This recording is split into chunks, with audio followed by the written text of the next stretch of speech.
Doctor, I'd like to ask you to weigh in now on a slightly different question.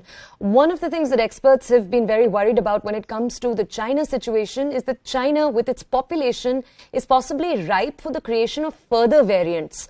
I want to ask you, sir, how valid is that concern, and could one of those further variants perhaps be something that we need to be more wary of?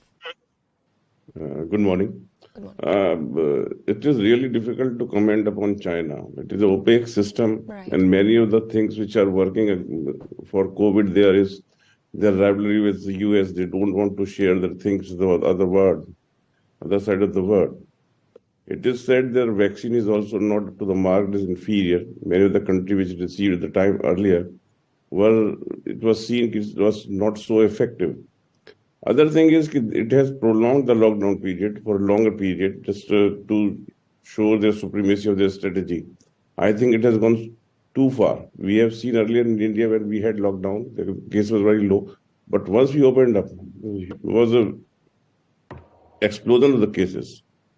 And one thing, the variant of this Omicron, which is working there in China, is highly spreadable. It's highly contagious. The reproduction number is very high, 10 to 18. So one person can cause infection up to 10 to 18% more.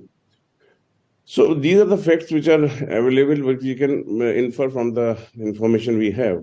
So the thing which you were referring to, that there is 1.4 billion population in China. And it is said that its demography is also changing, elderly population is increasing.